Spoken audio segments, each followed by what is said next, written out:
Hey everyone, we're a TowawayCouple. I'm Tom, the driver. And I'm Bunny, the distribution girl. Distribution? I don't know. What kind of state do you think we live in? Oh, well, with all this alcohol, be running some shine. Right. Oh, man, now you might be going too far. We got our hair dyed. We did. No more gray, except for my eyebrows. Can't show our age. Yeah, I'm actually wearing glasses now. I kind of have to wear them. I'm getting blind. So anyway, we did a video before of our GenY boss hitch. Sorry. And I'll show you a picture of our original video, and I'm going to link the video at the end of this video and in the description so you can watch that before. So we went out and bought that nice expensive hitch, and we love it. We absolutely love it. And then our company says, you got till August. Was it August 1st or September? I think it was September 1st. Oh, no. You got till like 2 weeks to start using a weight distribution hitch. And we're like, we have the weight distribution hitch, but it's all the way in Alabama. And 2 weeks is very kind of short notice. Right, because, I mean, we had the GenY. There was no reason to have the weight distribution. Well, we bought the GenY because it's an anti-sway. It takes a lot of the loads off and everything. And so we made a quick run to Alabama after we tried getting them to make an exception for GenY, and we failed. We tried, though. We literally tried getting them to make an exception. We had GenY calling them calling GenY, and they met in the middle, and GenY said, well, we have an adapter. And they said, okay, you're required to use it. And I'm like, oh, man. But you know what? We'll follow policy. If they require it, we'll do it. You know, there's so many people out there that just give us crap for using it because it is so big, but the ride is just so completely different. Right. So after all said and done, we figured it all out from the GenY, because the GenY is out pretty far, the boss, the torsion, with the GenY ball, and taking out the GenY ball and putting in the adapter and the weight distribution head, added a whopping 4 inches. I mean, literally, you're talking my fingers here, 4 inches right here. So it really was negligible. Everyone's like, oh my God, it's going to stick out so far. I'll tell you what, no one wants to come close to rear-ending us. No. We'll take out a whole complete car. They're going to take out their radiator, their engine block, everything. Before they even hit the truck. But it does look intimidating. It does. So it does. I'll post a picture of the hitch not hooked up to a trailer right here so you can just see. It looks longer than it really is. And if you're a GenY lover, it's 4 inches to the overall length, so it's negligible, and it gives better turning radius. It does. It gave you a lot of turning radius that time. Exactly where I've needed it sometimes. Yeah. So believe it or not, it'd be like having an extension. Because not everywhere you deliver is going to be nice and wide to turn into. Exactly. Or to back up and stuff like that. So as far as that goes, we ended up having to get I'm looking up, I put notes up here this time.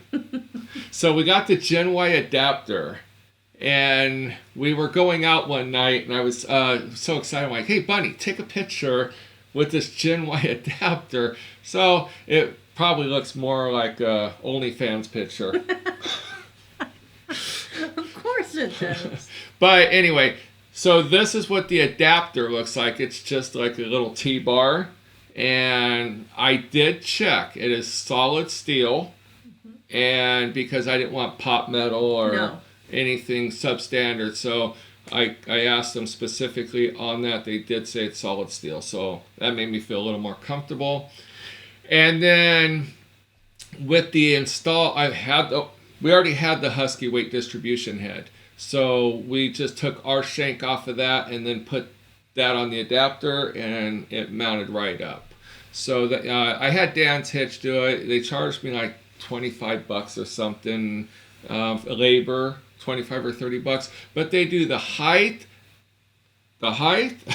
as well as the angle. I guess there's an angle and a height and everything, and there's a whole science to hitch height. So it's just easier for them to do it. And then let's see here. Well, one thing that makes it really nice is when you get that one trailer that you just can't seem to level out, you can adjust that ball up. Right. It's a heck of a lot easier. Right. That was below the next note. Bunny's not reading my notes. She's way ahead. So anyway, I was talking to this guy who watched our GenY video. He went out and actually bought, we have the 16K. He bought the 10K because these trailers are not loaded. They're not really that heavy. I think shipping weight on most of them for a non-CDL is under 10,000 pounds, between 6,000 and 8,000. The last trailer we had was 4,000 pounds, 4,500 when we went over the scales. I knew how much my truck weighed, and it was like 4,700 pounds for the trailer. Yeah. And so he got the 10K. Now, I wanted the 20K, go big or go home. And then I watched a video of these guys. They went out and bought the 20K, and they had such a rough ride because their toy hauler loaded didn't flex the torsion because it was such a stiff hitch. Mm-hmm. So they said that they went down to the 16K, and they showed it in action, and they were much more happier. I have the 16K. I'm thinking for RV transport, I would probably go the 10K, only because of the lighter trailer. It would allow for more flex. Correct, yeah. But I'm happy with my 16K. But let me tell you though, there has been the times where you've gotten those big toy haulers. Those big toy haulers, and they're heavy. Poles. They're heavy. And it certainly is a lot different of a ride than before. Yeah, 'cause we had a toy hauler that was shipping weight was 13.9. And they almost didn't let me take it because I have a single rear wheel non-CDL, and they thought I had a dually non-CDL, so they weren't going to give it to me because they thought my max. So I had to take a picture of my VIN to show them my GVRW that I could pull it. And next time we know better. When I put that trailer on the hitch, there's a little chart. It has red, green, red. And it went a good ways into the green, so that was definitely a tongue-heavy mm-hmm. trailer. And trust me, I didn't feel it going down the road, but I knew it was back there just from pulling it. But it was really cool because, as I said in my other video, if the truck is here, the truck is driving smooth, and you can literally watch in the mirror the trailer going up and down, which takes a lot of the load off the truck. Mm-hmm. Now, gentleman got the 10K hitch, and he actually had GoPro cameras, so he actually set up a GoPro camera, then sent us the video so we could put that on here, and we definitely appreciate that because we have GoPros, but we didn't have anything to set up to do this, and he did it. So we'll put that 14-second video here, and you can see with the weight distribution adapter, the weight distribution head, and the torsion 10K hitch in action, and it's kind of cool watching it. Right. Like I said, it was definitely one of our best purchases that we made. Yeah, we will not stammer or go back on that. Our hitch was $715 out the door, tax, because there's no tax at Dan's Hitch. And they installed it so I didn't have to lift this behemoth of a hitch by myself and bust a hernia. Now, what Bunny was talking about, leveling the trailer. The nice thing is have you seen the trailers where the truck is level and the trailer is like way tilted up high in the back and nose forward? That I know they got the equalizer bars on them, or distribution bars on the trailer for braking and everything, and they swear it's safe to travel that way. Me personally, I like the truck and trailer to be perfectly level. I know all four wheels are on the ground, unless you have a triple axle. And the nice thing about this hitch is I have 5 adjustment levels. One guy commented that he had 4 adjustment levels, and he noted that mine had a 5th. And I have gone all the way from the bottom all the way up to the 4th highest without going to the 5th highest, mm-hmm. because there's different frame heights where they put the axles above or below Correct. the leaf springs and just kind of different things. Different trailers call for different heights. And I just think it's so much safer going down the road perfectly level. I think, honestly, if a trailer's tilted forward, it's putting undue tongue weight. Even though they say the wheels have equalization, I just don't see it. I just see more of a downward force on the back of your truck. Right. And I do have airbags. You don't really need airbags with this setup, but I have airbags because I just don't want my rear end to sag. And now I would suggest a few things because of the 4 inches. Believe it or not, 4 inches it's not a lot in the overall scheme of things. Again, 4 fingers, about 4 inches.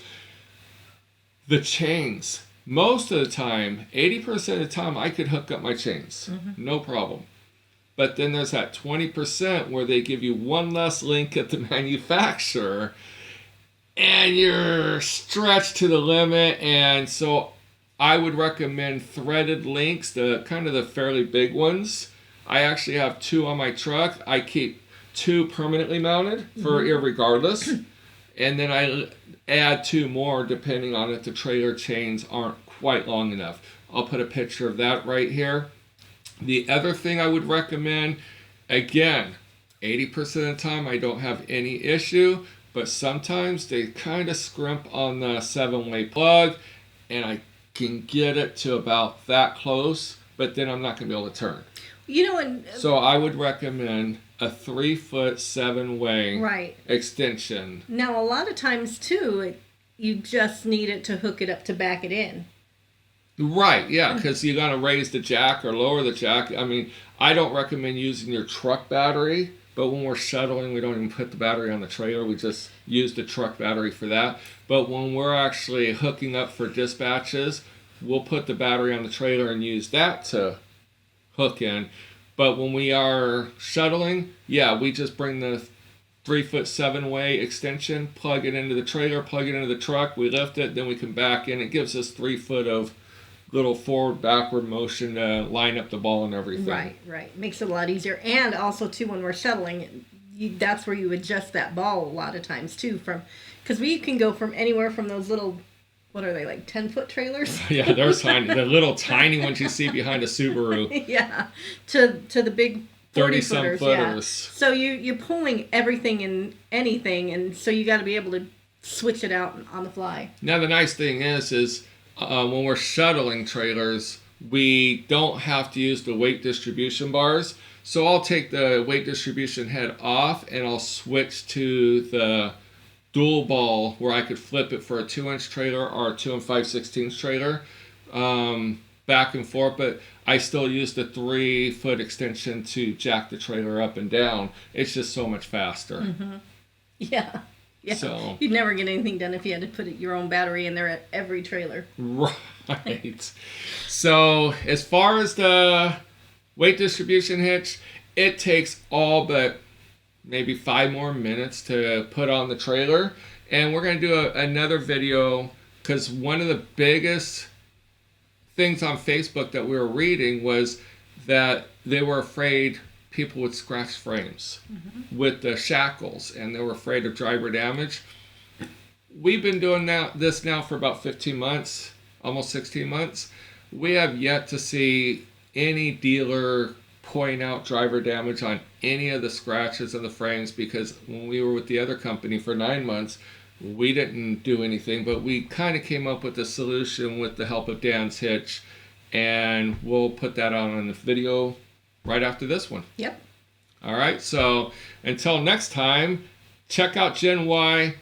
They have a great warranty. I believe if you talk to them, if you're not happy, they even buy them back. I don't know how much they buy them back for, but that's what they kind of told us. They want people to be happy with them, not unhappy. Right. And so, we're happy. We are happy. So distribution hitch or not, we love our hitch. Absolutely. So, and it saves wear and tear on our truck, tires, and we get better fuel mileage. So, all right, until next time. We'll see you down the road. We'll see you down the road.